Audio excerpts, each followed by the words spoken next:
B1 family, welcome to Blacklogic. And this evening, we're going to be speaking about the difference in how media in general perpetuate stereotypes to paint a picture of the true faces of mass shootings and crime in America. And these things need to be analyzed, they need to be depicted and broken down so people understand how this country consistently paints Black Americans as the criminal class and as the face of fear in this country. But we're going to get into it.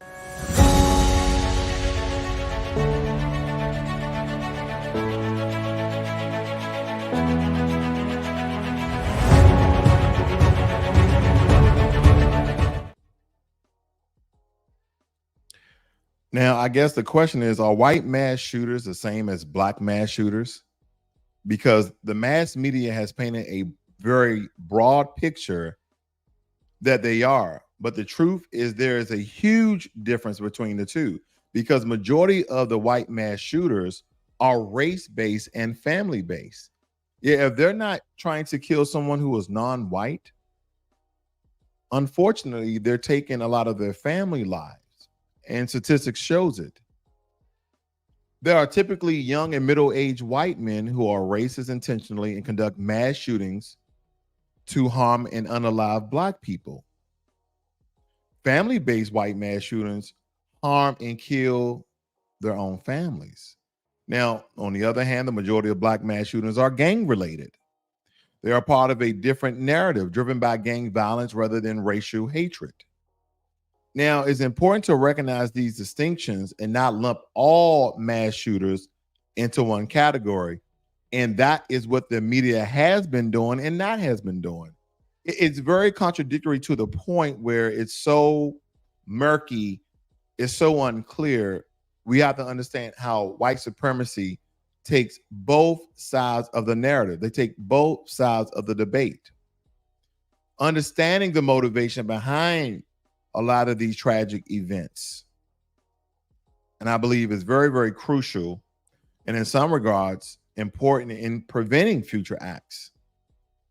I think that's what we have to essentially look at here. That is what we have to look at here. That is at least, my belief, family. That's my belief behind it.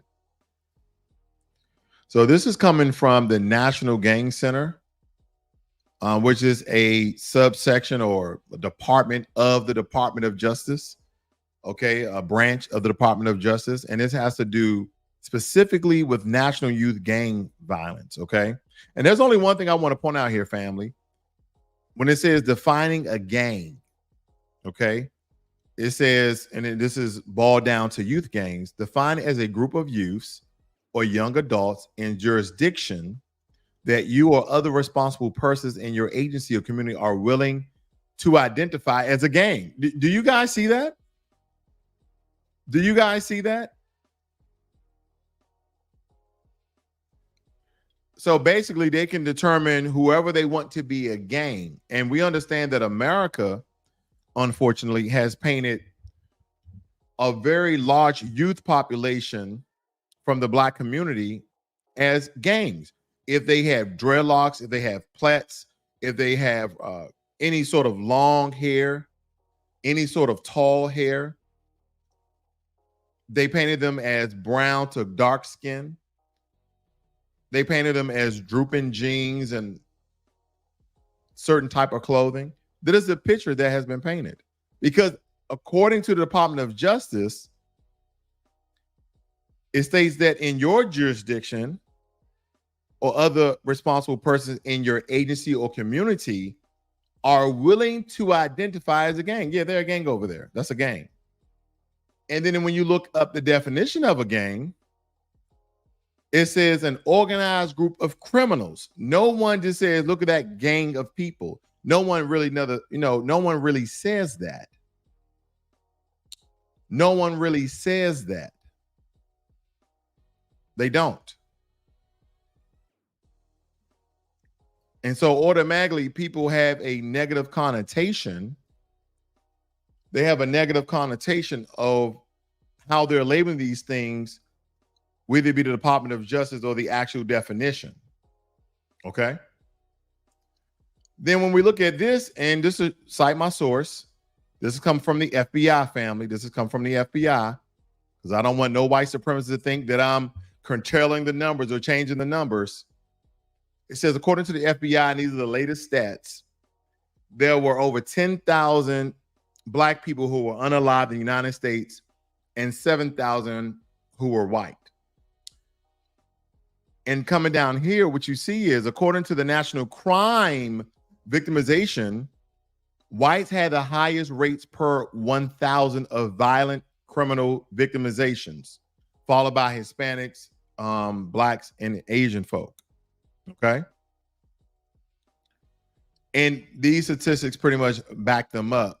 And when you look at this, there's large discrepancies of what you've been shown and told versus what the numbers actually are. It states here that white individuals, here I am family, were arrested more often for violent crimes than any individuals of any other race. So 60%, I round up, percent of those arrests, and of adults arrested for unaliving people, 51%. Okay. It says 51% were Black Americans, 45.7% were white. Okay. So they said we're slightly have an edge when it comes to unaliving folk. But then the correlation here, family, is that the majority of victimization is coming from white people. All right. Now, this is the face of mass shootings ever since really 2019. Anytime somebody really thought of a mass shooter, they thought of a young, middle-aged white guy, probably anywhere from the ages of 18 to 40. Now, they came out with this piece here saying mass shootings 2019, every person charged with or arrested for shooting 4+ people in a single incident. So as I was stating before, when it comes to our Black community, unfortunately, we have gangs that shoot at each other, okay? But here's the issue: when you label a mass shooter, you're automatically thinking they're domestic terrorists. Black people are not a domestic terrorist. We don't go into any public place. We don't go into any public place with the plan to harm people we don't know. That's not who we are. We don't just plan to harm people we don't know. 9 times out of 10, and I'm going to say 99.9 times out of 100, we know the person, or we were shown the person because they did said thing, or something else occurred. Okay, but it's usually dealing with somebody we know of, or we know of that person. We know them, or we know of that person. So a lot of our crimes, unfortunately, are related. Versus when you compare it to white mass shooters, and we're going to break it down the definitions here. A lot of times they even know them, or it's either their family. So, I mean, if you wanted to pay the true domestic terrorists of America, now, don't get me wrong, family. I understand when some of our gangs are going back and forth with one another. Innocent people, unfortunately, once again, become unalive, by this violence. I get it. I understand it. But we're looking at a very broad spectrum of how America paints us, because killing one another is one thing, whether it be white on white, Black on Black, Hispanic on Hispanic, because if everyone noticed this, they always use the stereotypical racial trope of what about Black on Black crime? And then what we're looking at here, family, okay, is a depiction of crime in America. But when we get into the actual reports, when we get into the actual statistics, what we're going to see is the face of crime in America is not Black. That's just what they show you. But when you get, according to the FBI, Department of Justice, it shows you who the real criminals are. But let me break down this very quickly, because I wanted to show you guys this. Okay, I wanted to show you guys this. And these are the so-called definitions of active shooters, mass shootings, etc. Okay, they said analysis, different definitions, different lists.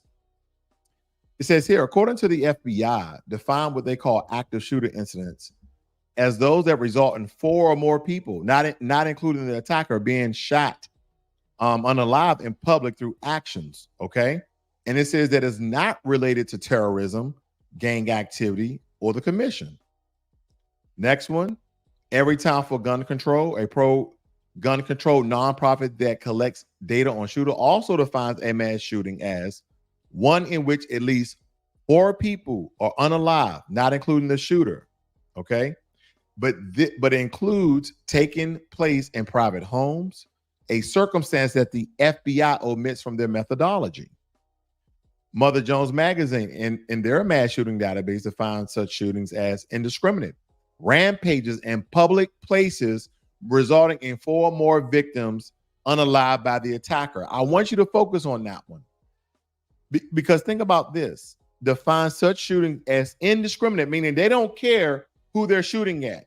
And they're going on these violent rampages using most likely semi-automatic weapons, also known as assault weapons, in public places.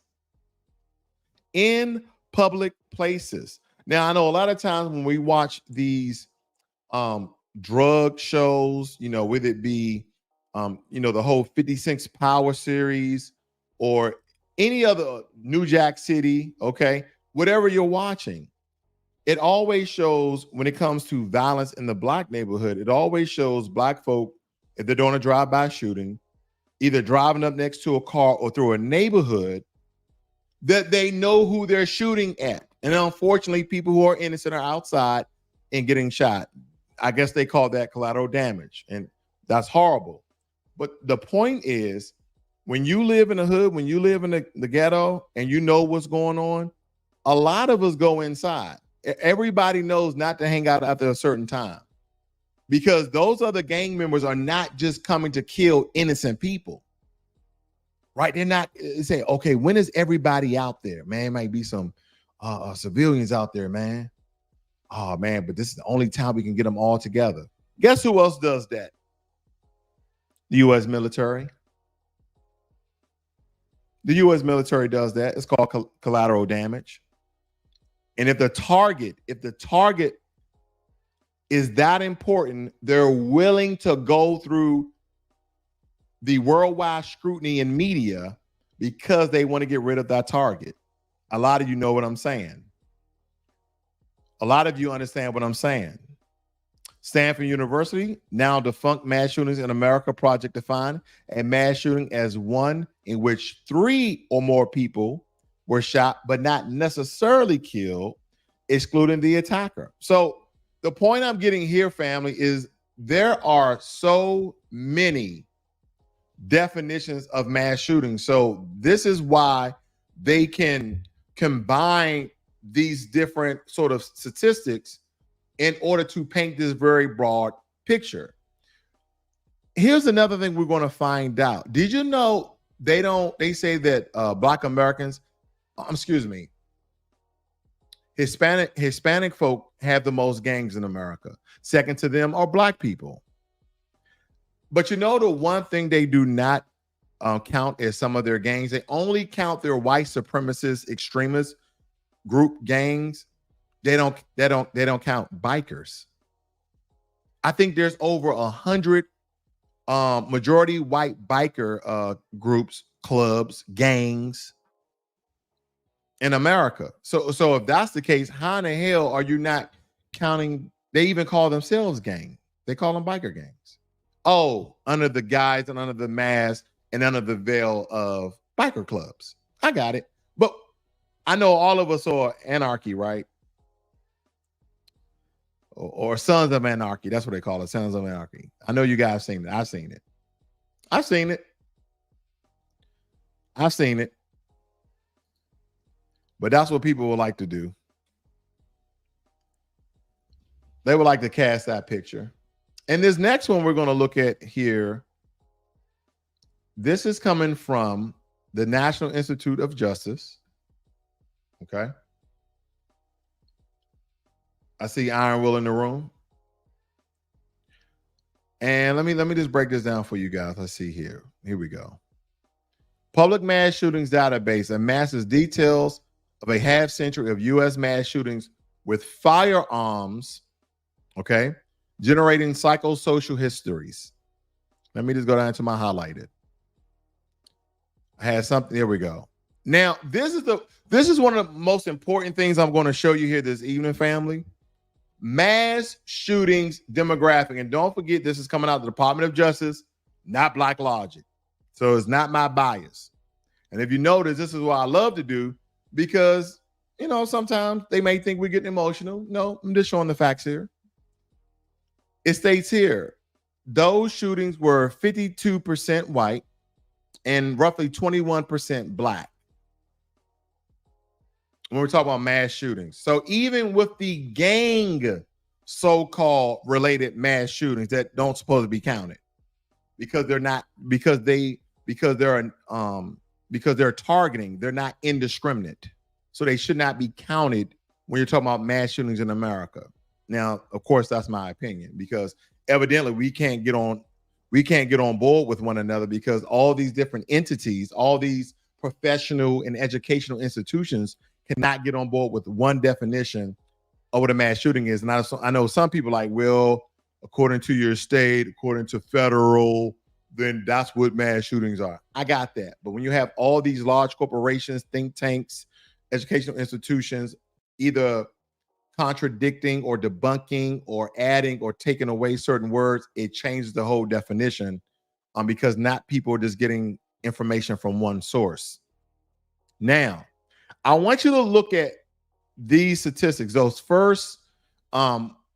first two, white at 52%, black at 8.1%. That number, 8.1, is very significant. Let me show you why. Locations of mass shootings, locations of public mass shootings by percentage of all occurrences in the database. Now, public mass shootings just mean public, okay? It don't mean a public place. It could be public, outside. Now look at this. Residential location. Residential location. That means at people's homes. 8.1%. Outdoors. 8.1%. So up here, they just have it as public.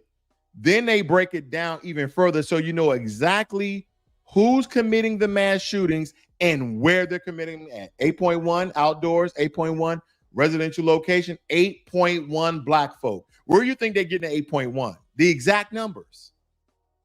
This is coming from the Department of Justice. They're saying that black people do mass shootings outside in their neighborhoods. So we're not domestic terrorist, family.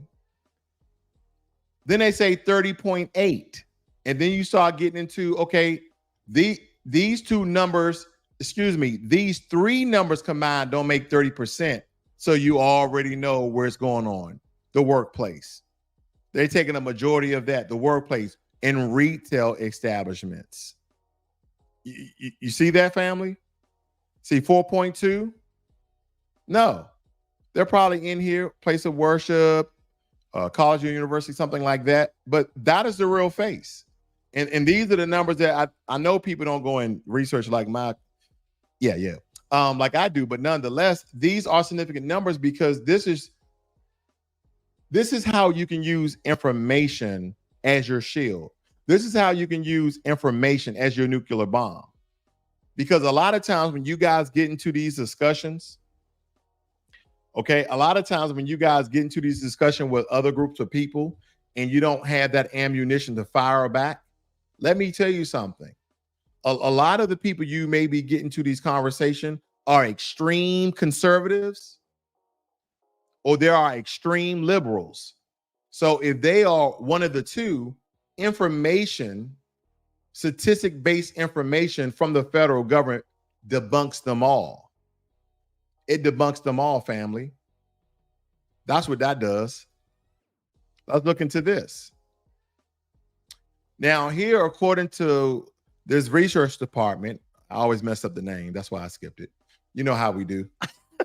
I'm just kidding. 54% of mass shootings, 54% of mass shootings in the US between 1982 and last year, December, were carried out by white shooters, while 17 were carried out by Black American shooters. The remaining 8 of mass shootings were carried out by Latino shooters, and 12 of those who were carried out were Latino. So even with the so-called mass amount of gun violence and the mass amount of mass shootings in the hood, we're still not the face of crime in America. Okay, even though they mislabel, they misterm these things. Now, according to CNN, structural racism may play a role in mass shooting events. The study defines structural racism as a normalized and legitimized range of policies, practices, and attitudes that routinely produce cumulative and chronic adverse outcomes for Black people.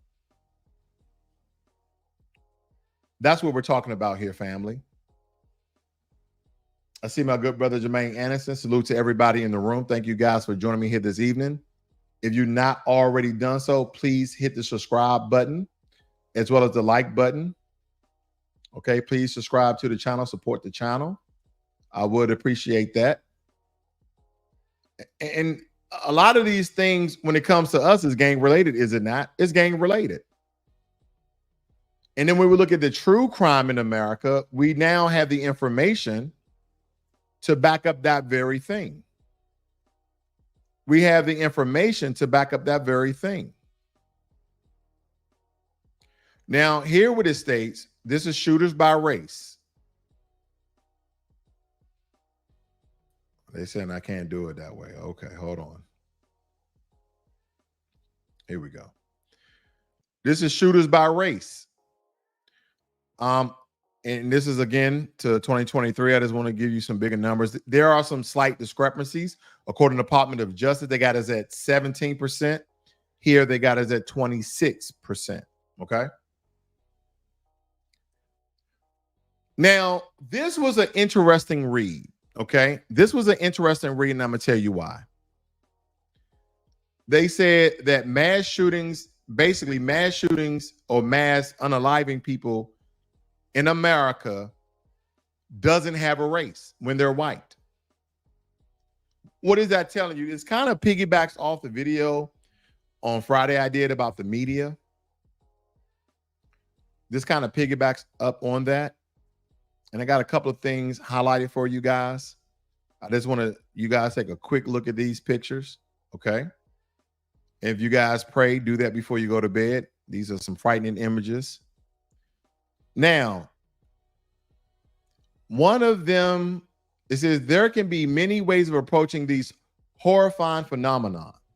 One of them is race, or rather the absence of race, because the majority of shooters are white males.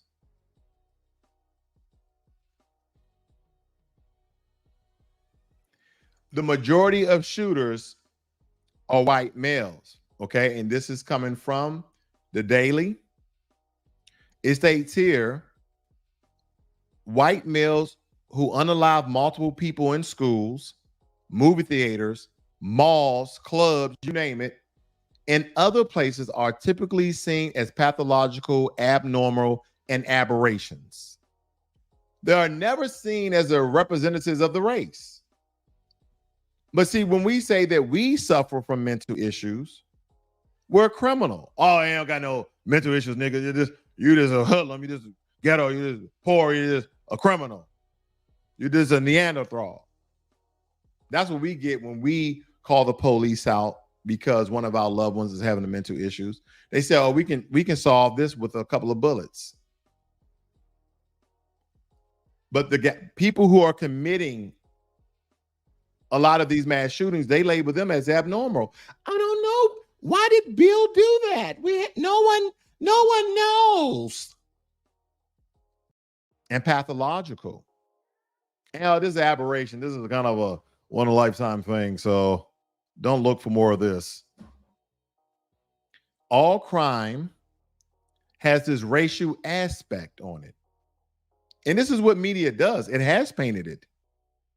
A suspect is described in the media as Black or African American, but rarely does a white or Caucasian suspect get such a label.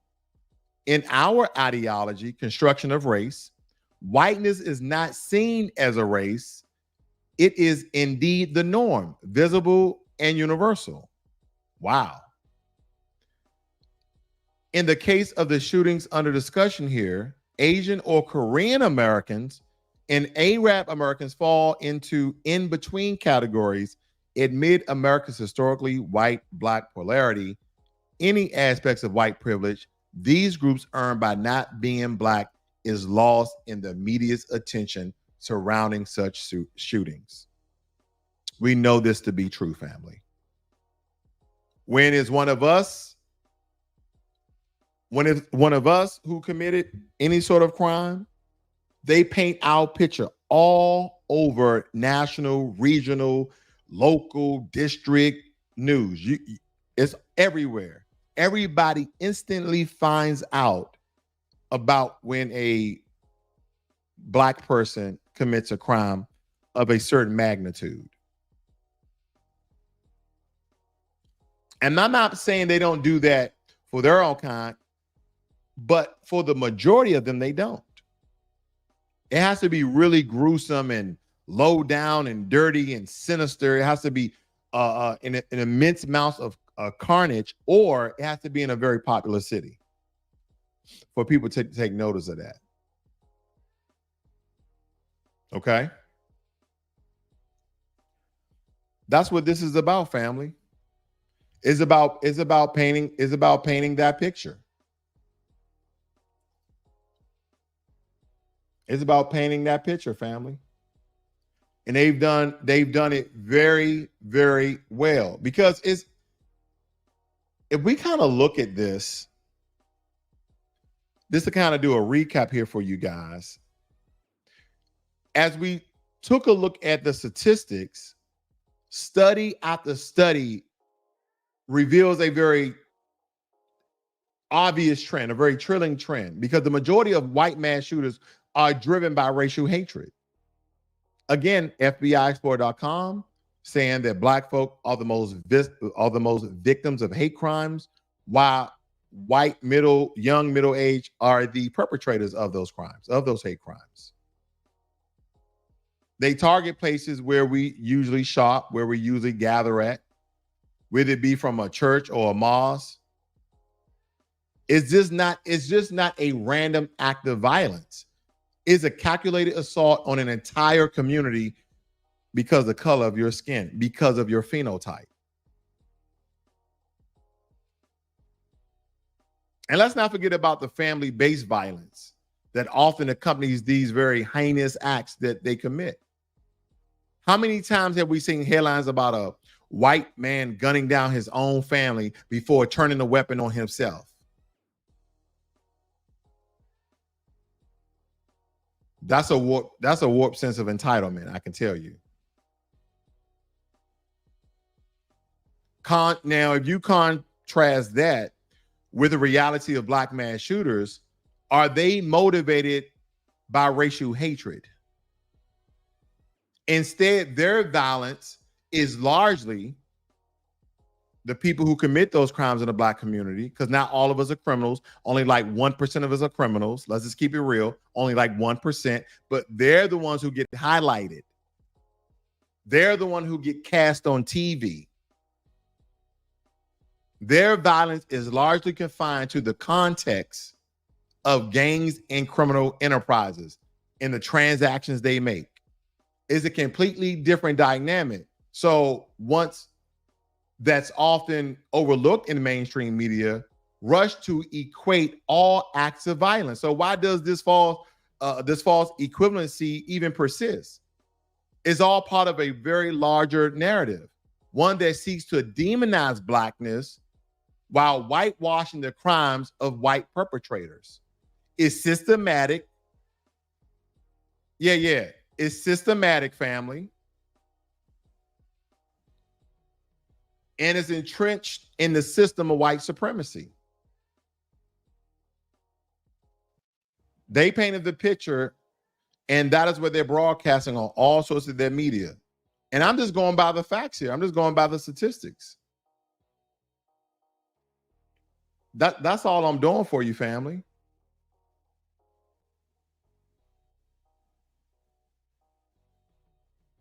But we really need to demand accountability from the media, because believe it or not, if these organizations are even coming close to the real statistics of reporting this,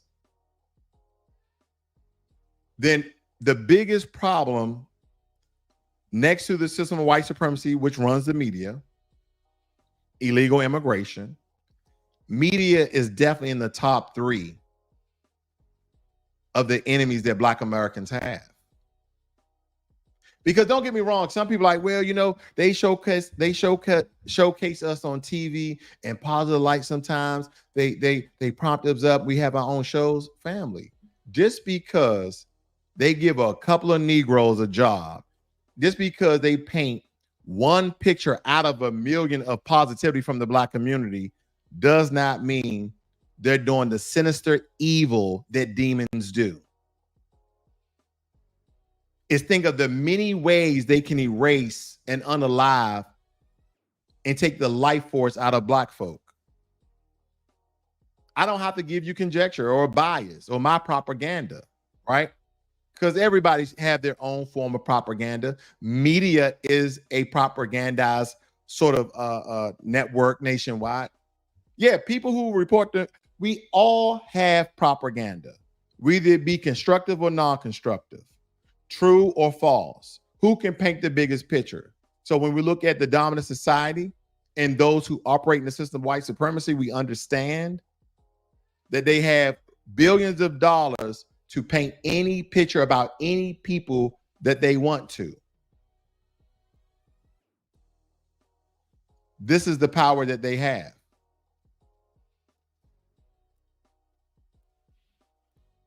I see my brother DSB, one of my warrior brothers in here. Nice to see you. Appreciate the donation, brother.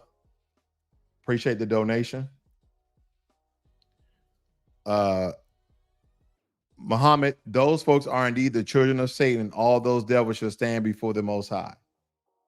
And I want to make sure I make this very, very clear, because I think a lot of times, because Black people, we speak so powerfully Black that people think you're racist, you're prejudiced. No, we're not talking about all white people. We're only talking about those who operate, allege themselves, commit themselves to the system of white supremacy. Because you have a lot of card-carrying white supremacists, and I told you this before, family, that wear suits. These are the same ones that shake your hand, smile you, and rub you in your hand and kick you in your ass on the way out. Let's see what else we got here. I got my brother Blacksmith Forge. He said, loving the content. I appreciate that, fam. I appreciate that. If you guys are not subscribers of Blacklogic, please subscribe to the channel, support the channel. I don't ask for donations, but I take them freely. See, we got Ricky Man in the room. Right-wing media encourages hate crimes against us. Indeed, they do. And you know what? Left wing does it very deceitfully, right? Because unfortunately, Black Americans, we've been under this very democratic sort of hierarchy that we just kind of fall in line because of the days of the civil rights movement. But the liberal media, they paint this very underhanded, undermined sort of depiction of Black folk as well.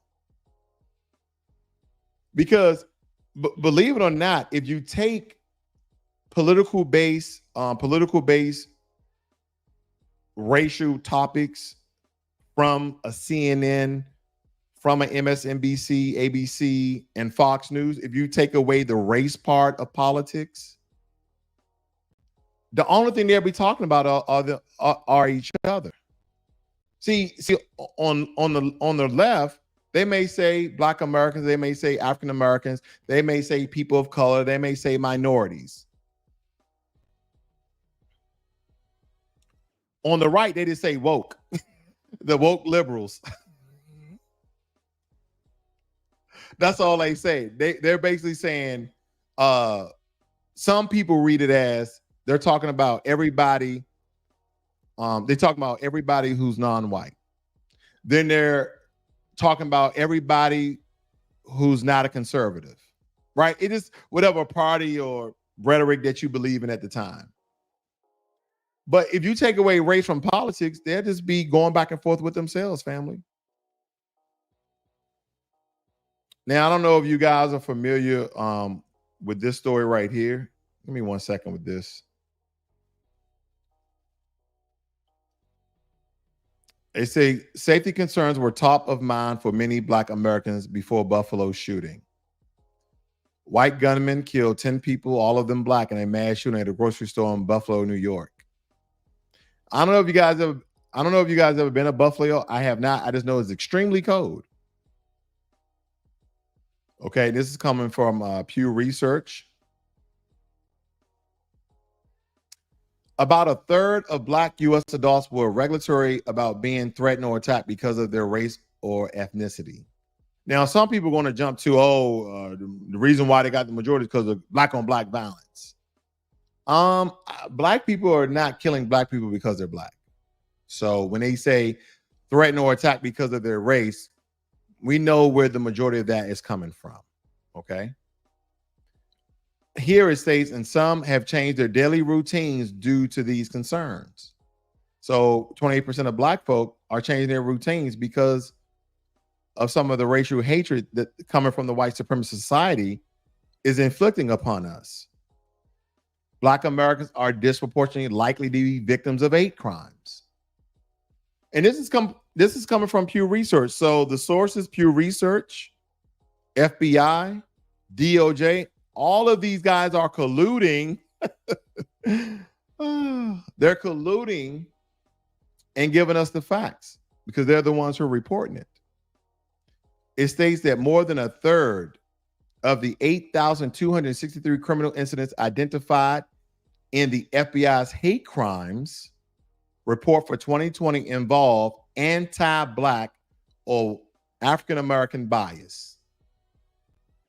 That's what they're stating. That's what they're stating. How many U.S. mass shootings have there been in 2023? These are the mass shootings throughout the years, family. These are the mass shootings throughout the year. And you would think, during the pandemic, you thought that next year when they tallied up the numbers, there would be less than, but I guess people had way too much time on their hands during the pandemic. I know you guys were at home. You was working remotely. Some of you still had to go in, just because your boss is one of them hands-on, I need to see you sort of people. You ain't gonna be working at your house. He was calling y'all in. I know how it is. But people were out here committing more mass shootings than I think ever recorded in history in 2021. And this is during the height of the pandemic. And I know this is not anything for America to, stick his chest out, but I'm definitely glad that the numbers look like they're on the decline. And hopefully we can get to 2024 where innocent people are not being killed by white supremacists.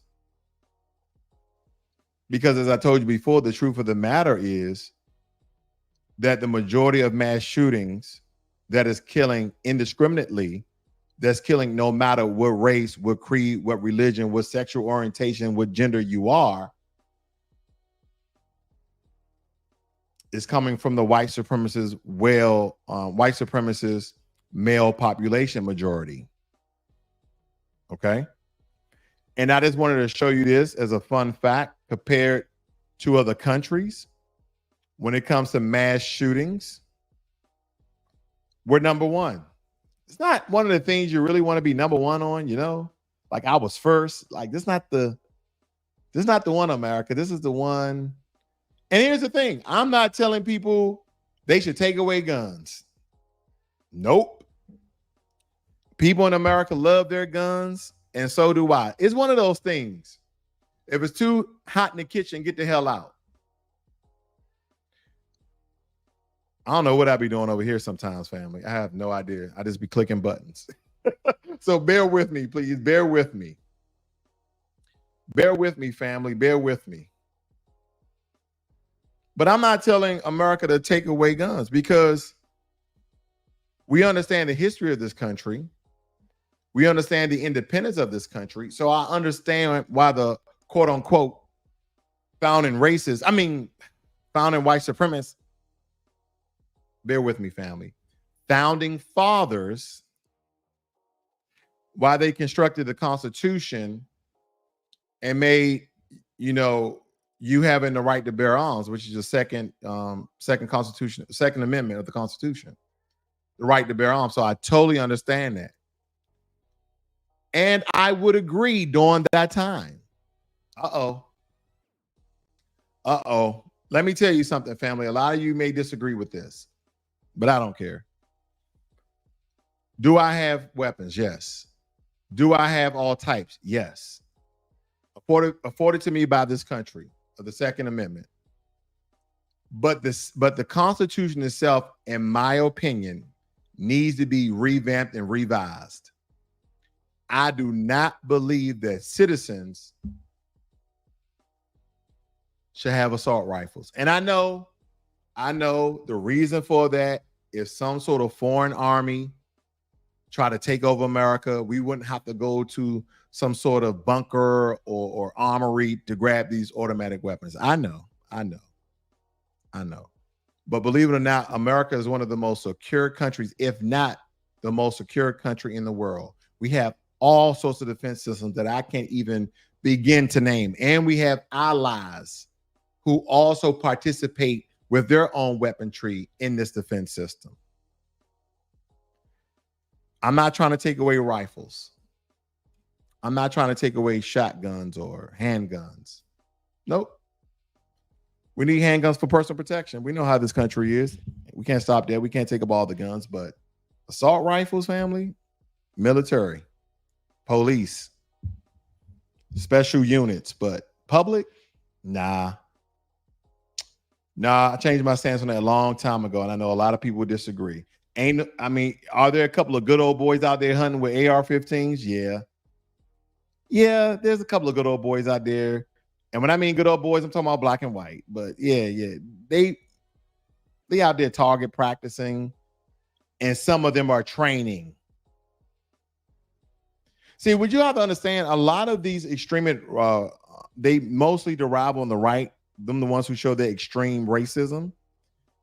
They're not training for an invading army, family. You guys been hearing the rumors and the scuttlebutts that's been lingering for years, for like the past 10 years of a race war. First of all, white supremacist extreme groups. I'm not speaking for all black people, just a good many. We're not trying to go to war with you guys. We already know you're going to win. We already know you're going to win. Let's keep it real, family. They got all the guns. They have all the ammo. Well, shit, they make the ammo. Now, if you say, take away the guns, hand to hand, let's get it on. Let the best race win. But I'm not condoning violence. I don't want any violence of any sort. I'm just stating that the battle has already been won. You got all the guns. You got the artillery. You got the bombs. You've done that before when Tulsa, Oklahoma, you just drop bombs down. So we are not trying to go to war. We just want our reparations and do exactly what you told us to do. Go sit on the couch and go buy rope chains and gold grills and Lamborghinis and Gucci, Fendi. Yeah, that's what we want to do. We're going to play into the stereotype because you know what? We're not going to build businesses. We're not. We're not going to build up our own neighborhoods. We're not going to do that. We're not going to develop agriculture like we once did. Everything I'm naming, we've already done, but we keep getting shot down. We keep getting burned down. We keep getting flooded. But we won't do that with the reparations. We won't do that with the reparations. We're just going to go and put the money right back into the economy, and we're going to build nothing because Foundation of Black Americans, our ancestors didn't build anything. They didn't go through anything. Oh, no. We've always been given handouts by the system of welfare because of affirmative action, civil rights, DEI, woke, whatever, CRT. Just look at our history. We didn't invent anything. We didn't have the first person to submit a successful permit for flight being a black person. No, the Wright brothers did that first. There wasn't black people already here before Christopher Columbus came, because we're still on some federal website. I still say we're celebrating Christopher Columbus Day and not Indigenous Day. At least they gave a broad term. They say we don't know who was here.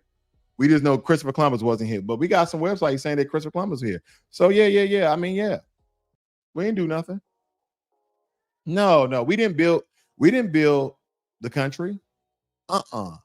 Moses West, he didn't build a machine that captures water out the air in this modern day. Yeah, all these inventions that black people say they created, we have, would it be Garrett Morgan with the gas mask and Three Stop, the lady who made voice over IP, Emmett McHenry who created the internet. I mean, all the things that, we did none of that. We are a stain on society.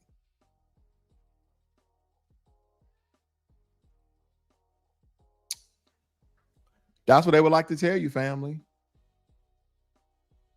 That's what they would like to tell you.